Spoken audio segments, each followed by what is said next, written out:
Hi friends, welcome to Harish academy.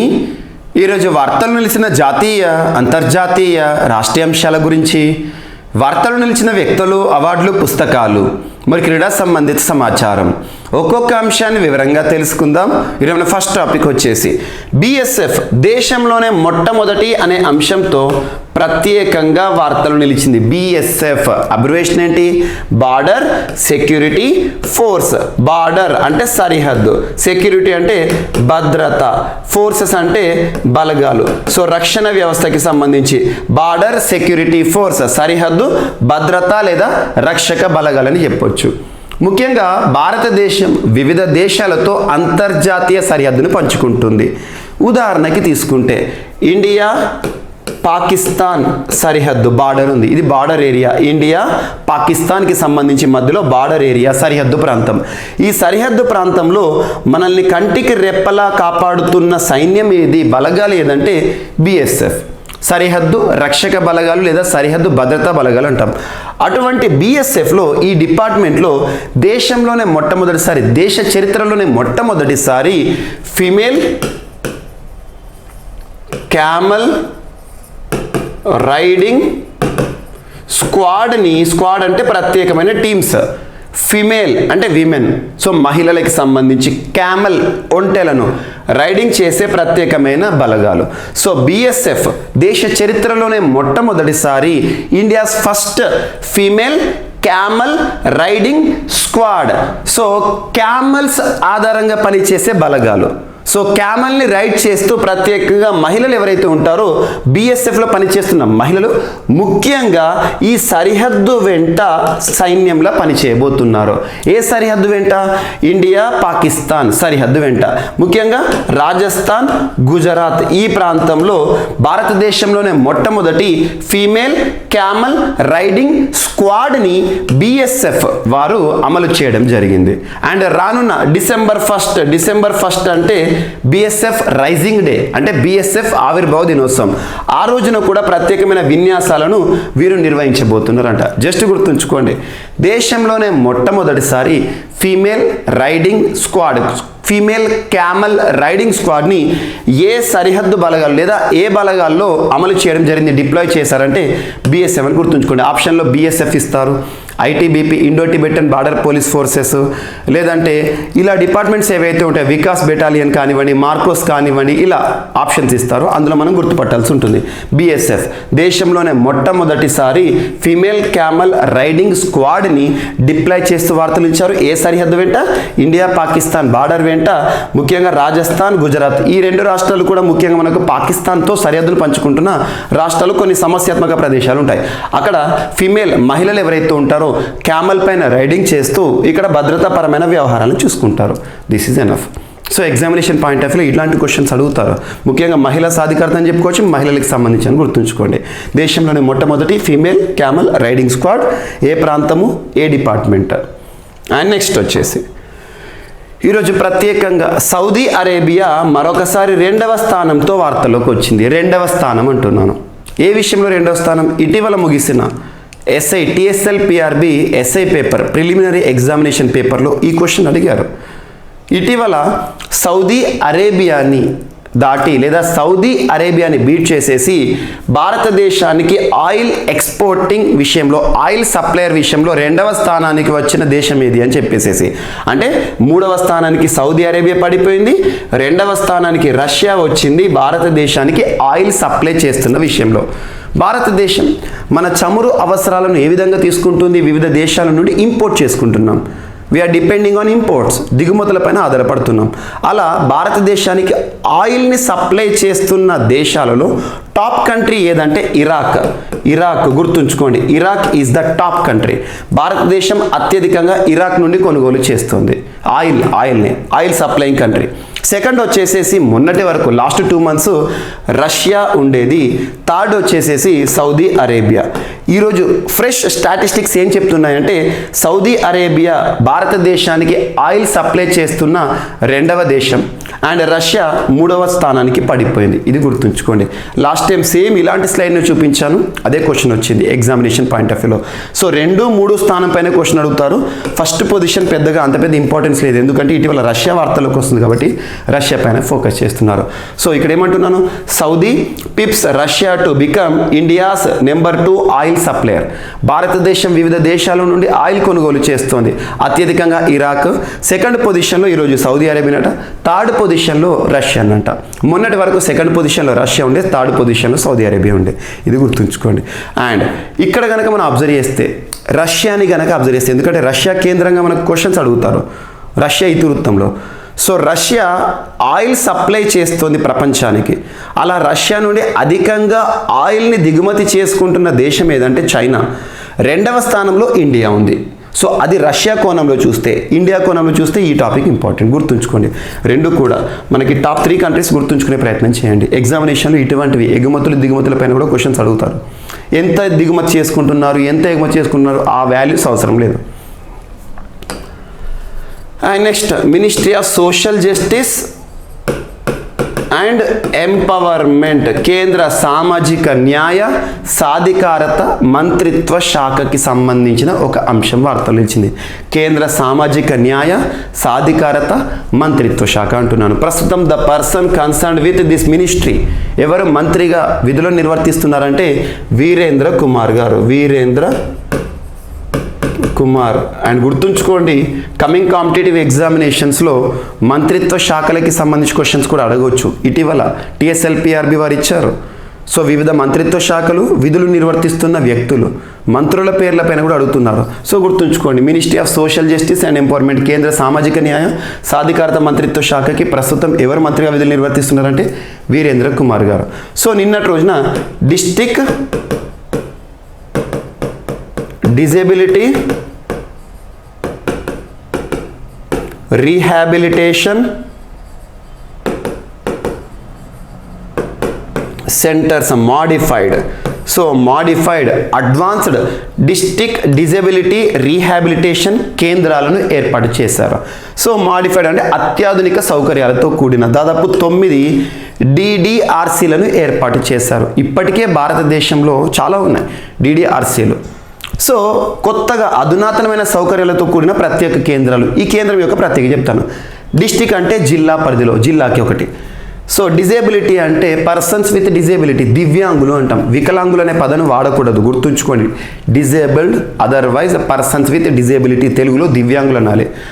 And rehabilitation, వారికి సంబంధించి అంటే దివ్యాంగులకి సంబంధించి ప్రత్యేకమైన కేంద్రాలు ఏర్పాటు చేయడం జరుగుతుంది. ఏ మంత్రిత్వ శాఖలో? DDRCలు ఏ మంత్రిత్వ శాఖ అంటే కేంద్ర మంత్రిత్వ శాఖ, ministry of social justice and empowerment. మరి ఈ కేంద్రాల ద్వారా ఎటువంటి ప్రయోజనం ఇస్తున్నారు దివ్యాంగులకంటే, వీరికి కావలసిన సౌకర్యాలు ఏవైతే ఉంటే, వారికి కావాల్సిన వీల్ చైర్సే కానివ్వండి, వారికి సంబంధించి ఏవైనా ఎసెన్షియల్ నీడ్స్ ఉన్నా కూడా ఈ కేంద్రాల ద్వారా, వారికి అన్ని రకాల సేవలను కూడా ఈ కేంద్రాల ద్వారా ప్రొవైడ్ చేస్తున్నారు. అలా అత్యాధునిక సౌకర్యాలతో కూడిన 9 DDRCలను నిన్నటి రోజున ప్రారంభించారు కన్సర్న్డ్ మినిస్టర్. ఆ 9 ఎక్కడ అని అడగడు, గుర్తుంచుకోండి. ఇప్పటికే భారతదేశంలో చాలా ఉన్నాయి, బట్ DDRCలు ఏ మంత్రిత్వ శాఖ అంటారు, ఎవరి కోసం అంటారు?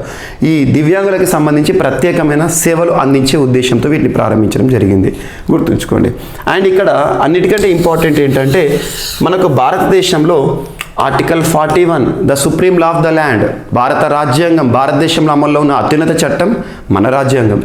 రాజ్యాంగంలో పార్ట్ 4 ఉంటుంది. పార్ట్ 4 అంటే ఆదేశిక సూత్రాలు, DPSP, directive principles of state policy. That means these are the directives that are given to the government that is ruling us. So మనల్ని పరిపాలించే ప్రభుత్వాలకు రాజ్యాంగం ఇచ్చే ఆదేశాలే directive principles.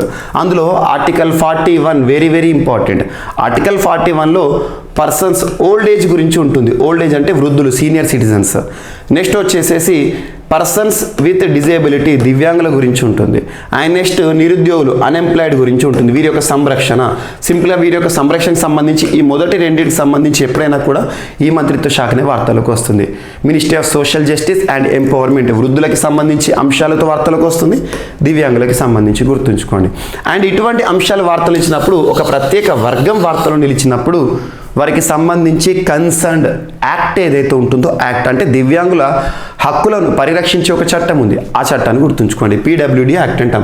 Persons with disability equal opportunities protection of rights full participation act 1995 modified act కొత్త చట్టం 2016 గుర్తుంచుకోండి. Persons with disability అంటే దివ్యాంగులు, ఈక్వల్ ఆపర్చునిటీస్ సమాన అవకాశాలు, ప్రొటెక్షన్ ఆఫ్ రైట్స్ హక్కుల పరిరక్షణ, ఫుల్ పార్టిసిపేషన్ సంపూర్ణ భాగస్వామ్య చట్టం. ఏదైనా చట్టాన్ని నేర్చుకున్నప్పుడు ఖచ్చితంగా concerned years or important, that should be remembered, గుర్తుంచుకోండి. సో ఇది దివ్యాంగులకు సంబంధించిన చట్టం, వారి యొక్క హక్కులను పరిరక్షించేది. దివ్యాంగులకు సంబంధించి ఒక ప్రత్యేక దినోత్సవం December 3. ఇవన్నీ లింక్ చేస్తూ చూడండి. అండ్ నెక్స్ట్ అండమాన్ నికోబార్ దీవులు ఈరోజు ప్రత్యేకంగా దేశంలోనే మొట్టమొదటి అనే అంశంతో వార్తలు ఇచ్చాయి. దేనికి సంబంధించి అంటే ఇండియాస్ ఫస్ట్ స్వచ్ఛ సుజల ప్రదేశ్గా గుర్తింపు పొందుతూ వార్తలు ఇచ్చాయి. ఇండియాస్ ఫస్ట్ స్వచ్ఛ సుజల ప్రదేశ్. ముఖ్యంగా మినిస్ట్రీ ఆఫ్ జలశక్తి వారు ఈ డిక్లరేషన్ చేశారు, ఇలా డిక్లేర్ చేశారు అండమాన్ నికోబార్ని. మినిస్ట్రీ ఆఫ్ జలశక్తి అంటే గజేంద్ర షెకావత్ గారు ప్రస్తుతం కన్సర్న్డ్ పర్సన్ మినిస్టర్గా విధులు నిర్వర్తిస్తున్నారు. స్వచ్ఛ సుజల్ ప్రదేశ్గా దేశంలోనే మొట్టమొదటి అనే అంశంతో వార్తలు ఇచ్చిన ప్రాంతం ఏదంటే అండమాన్ నికోబార్. అంటే ఏ విధంగా ఇస్తారు ఈ గుర్తింపు అంటే, దేశంలో మొదటిసారి ఎందుకు ఇలా వార్తలకు వచ్చిందంటే హర్ ఘర్ జల్. ఇప్పటికే అండమాన్ నికోబార్లోని ప్రతి ఇంటికి కూడా ఇంటింటికి త్రాగునీటి సౌకర్యాలు నల్ల సౌకర్యం ద్వారా కల్పిస్తున్నారు. That is first achievement, target fulfilled. Second వచ్చేసి ఓడిఎఫ్. ఓడిఎఫ్ అంటే open defecation free. Open defecation free అంటే వ్యర్థ పదార్థాల నిర్వహణ కానివ్వండి, ఘన వ్యర్థాల నిర్వహణ కానివ్వండి, అద్భుతంగా చేస్తున్న 100% అమలు చేస్తున్న ప్రాంతం. జస్ట్ గుర్తుంచుకోండి, ఎగ్జామినేషన్ పాయింట్ ఆఫ్ లో ఒకే ఒక ప్రశ్న అడుగుతారు. ఇండియాస్ ఫస్ట్ స్వచ్ఛ సుజల్ ప్రదేశ్గా ఇటీవల వార్తలు నిలిచిన దీవులు ఏవి అంటే అండమాన్ నికోబార్. ఎగ్జామినేషన్లో కన్ఫ్యూజ్ అవుతారు, లక్షద్వీపులు కాదు, అండమాన్ నికోబార్ గుర్తుంచుకోండి ఇక్కడ. సో అండమాన్ నికోబార్ ఏవైతుంటే దీవులు అంటున్నాను, దీవుల సముదాయాన్ని ఆర్చిపెలాగో లేదా ఆర్కిపెలాగో అంటాం, గుర్తుంచుకోండి. ఈ టర్మినాలజీ పైన కూడా క్వశ్చన్స్ అడుగుతారు. అండ్ నెక్స్ట్ స్వచ్ఛతా పక్వాడా. స్వచ్ఛతా పక్వాడా, స్వచ్ఛతా పక్వాడా, స్వచ్ఛతా పక్వాడా, స్వచ్ఛ భారత్కి సంబంధించి స్వచ్ఛతా పక్వాడా కార్యక్రమాన్ని September 16 నుండి ఈ సంవత్సరం, అంటే ఈ సంవత్సరం ఎడిషన్ అన్నట్టు, ఈ సంవత్సరం విడతా September 16 నుండి సెప్టెంబర్ మంత్ ఎండింగ్ వరకు, సింపుల్గా చెప్పాలంటే October 2 వరకు అని గుర్తుంచుకోండి. రైల్వే మంత్రిత్వ శాఖ పరిధిలో ప్రారంభించారు. రైల్వే మంత్రిత్వ శాఖ, మినిస్ట్రీ ఆఫ్ రైల్వేస్. ప్రస్తుతం concerned person who is discharging duties as railway minister అంటే అశ్విని కుమార్ వైష్ణవ్ గారు, ఒడిశా రాష్ట్రానికి సంబంధించిన వ్యక్తి. అశ్విని కుమార్ వైష్ణవ్ గారు ప్రస్తుతం రైల్వే మంత్రిగా, కేంద్ర రైల్వే మంత్రిగా విధులు నిర్వర్తిస్తున్నారు. రైల్వే స్టేషన్లలో స్వచ్ఛతా పక్వాడా కార్యక్రమాన్ని ప్రారంభించారు 15 రోజుల పాటు. అంటే అర్థం ఏంటంటే రైల్వే స్టేషన్స్, ప్రయాణికులకి సంబంధించి చాలా రైల్వే స్టేషన్ చూడండి, మనం అంత వ్యర్థ పదార్థాలతో ఉంటుంది. రైల్వే స్టేషన్లో ఎక్కువసేపు ఉండలేం కూడా, తల తిప్పినట్టుగా ఉంటుంది. కారణం ఏంటంటే అక్కడ ఉండే పొల్యూషన్ కానివ్వండి, ఘన వ్యర్థాలు కానివ్వండి, అవన్నీ కూడా. సో ఇటువంటి పరిస్థితుల్లో రైల్వే స్టేషన్ అన్నింటినీ కూడా క్లీన్లీనెస్, స్వచ్ఛంగా మార్చాలి, శుభ్రంగా చేయాలి అని చెప్పేసి స్వచ్ఛతా పక్వాడా కార్యక్రమాన్ని ప్రారంభించారు, గుర్తుంచుకోండి. అండ్ నెక్స్ట్ సుప్రీంకోర్టుకి సంబంధించిన ఒక 5 జడ్జీల యొక్క కమిటీ వార్తలకు వచ్చింది. సో అదేంటంటే మరణశిక్ష తగ్గింపుపై విస్తృత ధర్మాసనానికి 5 పర్సన్స్ చూద్దాం.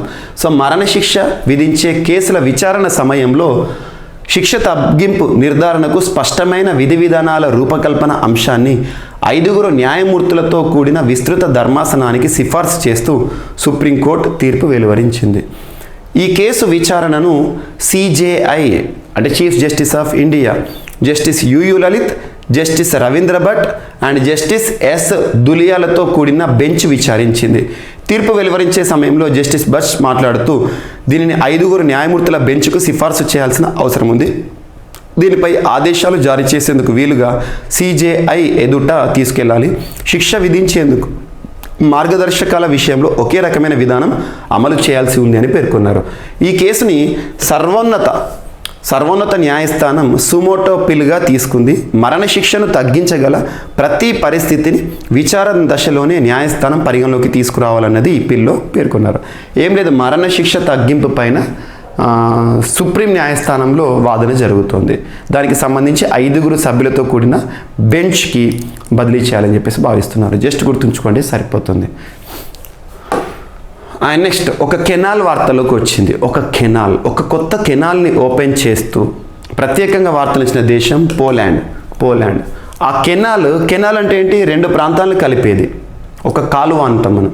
So canal. ఇక్కడ ఒక సముద్రం, బాల్టిక్ సముద్రం. గుర్తుంచుకోండి, వార్తలు నిలిచిన ప్రాంతాలు వెరీ వెరీ ఇంపార్టెంట్. వార్తలు నిలిచిన ప్రాంతాలపైన వరల్డ్ జాగ్రఫీ పాయింట్ ఆఫ్ వ్యూలో క్వశ్చన్స్ అడుగుతారు. మీకు మిషన్ 100లో వరల్డ్ జాగ్రఫీ సంబంధించి ప్రతి ఒక్క అంశాన్ని కూడా మ్యాప్ ఆధారంగానే చెప్తున్నాను. వార్తలు ఇచ్చిన అగ్నిపర్వతాలు కానివ్వండి, వార్తలు ఇచ్చిన జలసంధులు కానివ్వండి, వార్తలు నిలిచిన సరస్సులు కానివ్వండి, ఇవన్నీ కూడా. సో గుర్తుంచుకోండి.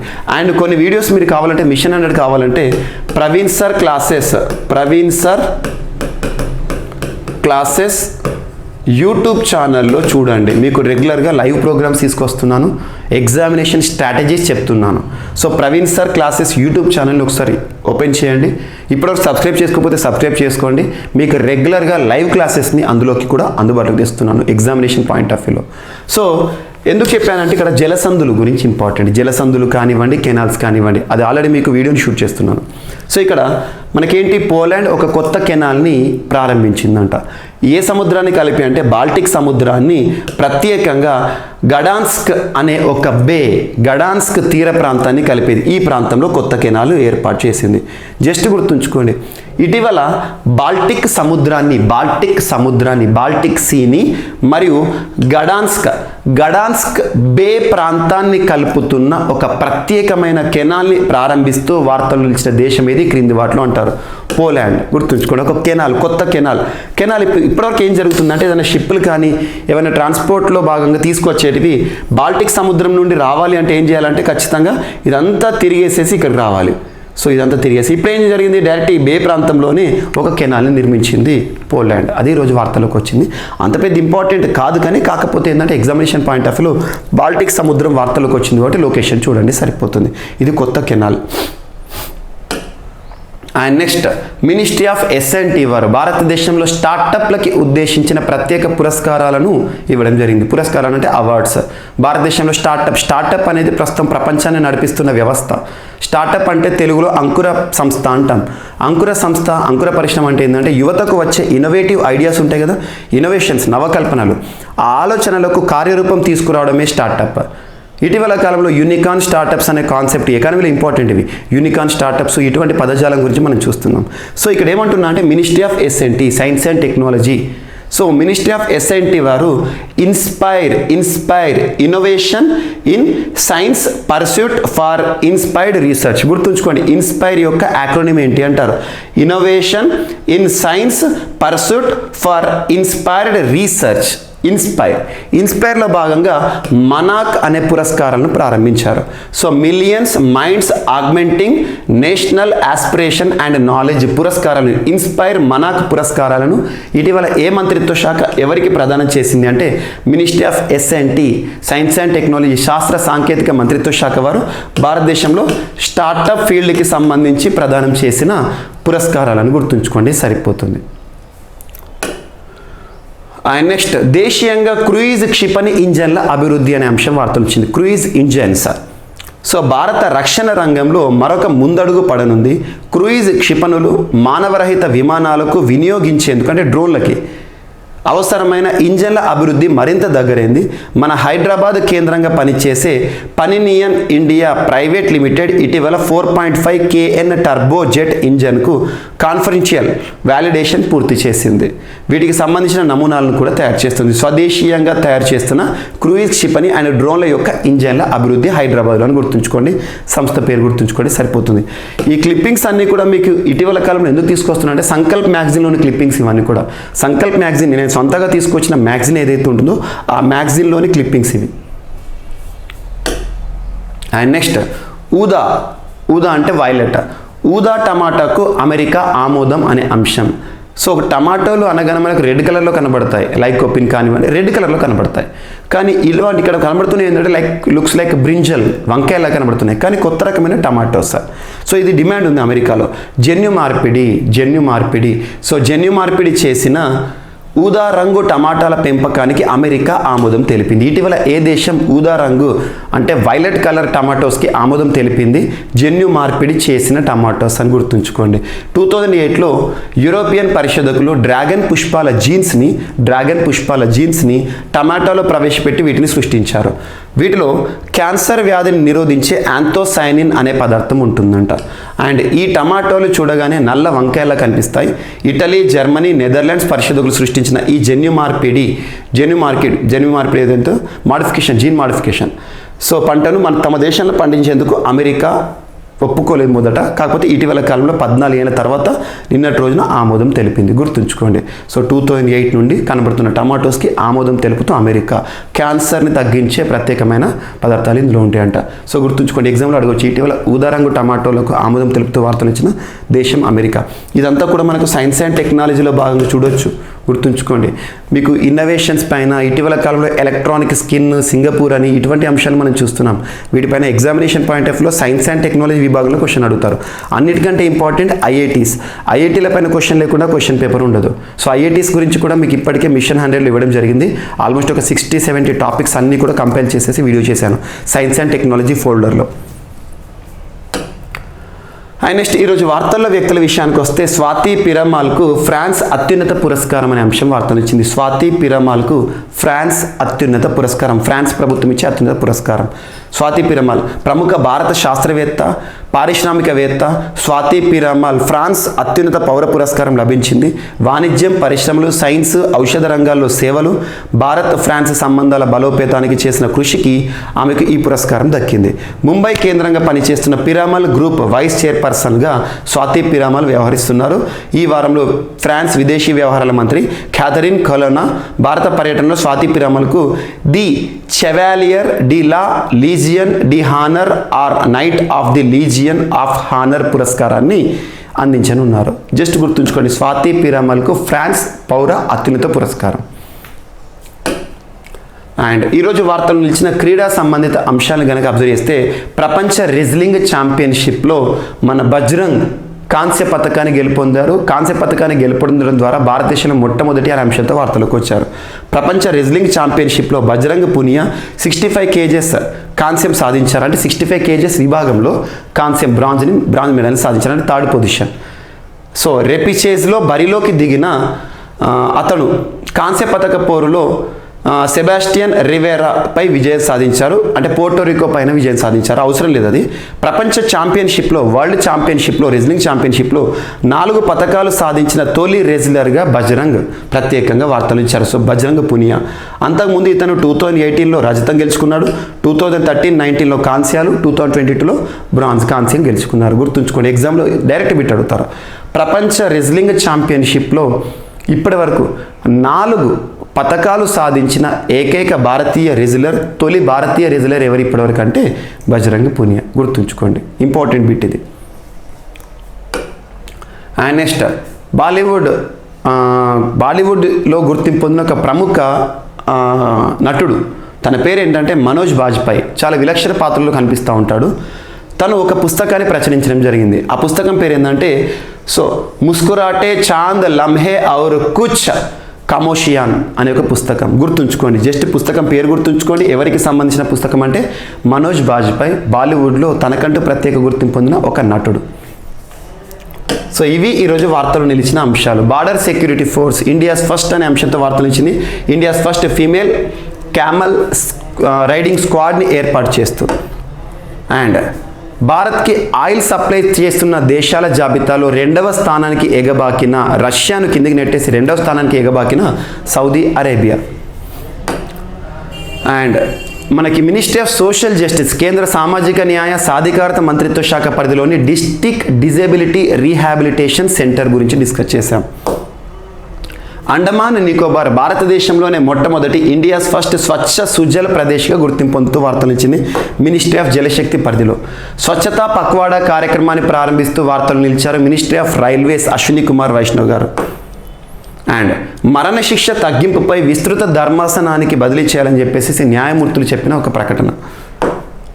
అండ్ పోలాండ్ ప్రారంభించిన ఒక ప్రత్యేకమైన కెనాల్, బాల్టిక్ సీని అండ్ గడాన్స్క్ బే ప్రాంతాన్ని కలిపే కెనాల్. అండ్ ఇన్స్పైర్ మనాక్ పురస్కారాలు స్టార్టప్లకి సంబంధించి మినిస్ట్రీ ఆఫ్ S&T పరిధిలో.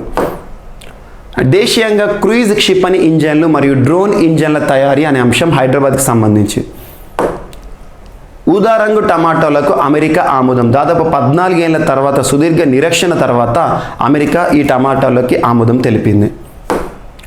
అండ్ స్వాతి పిరామల్కు ఫ్రాన్స్ అత్యున్నత పౌర పురస్కారం దక్కింది. ఆ పురస్కారం పేరు గుర్తుంచుకోండి సరిపోతుంది. అండ్ నెక్స్ట్ తొలి భారతీయ రెజ్లర్గా ప్రపంచ రెజ్లింగ్ ఛాంపియన్షిప్లో 4 పతకాలను సాధించిన పర్సన్గా బజరంగ్ పునియా. అండ్ మనోజ్ బాజ్పేయి గారు రాసిన తనకి సంబంధించిన ఒక పుస్తకం ఈరోజు వార్తలు నిలిచింది, బాలీవుడ్ నటుడు. సో ఇవి ఈరోజు వార్తలు నిలిచిన అంశాలు. మిస్లేనియస్ అంశాలు ఏమైనా మిగిలిపోతే మాత్రం రేపటి క్లాస్లో యాడ్ చేసుకుని నేర్చుకుందాం. మళ్ళీ రేపు కలుద్దాం. Thank you.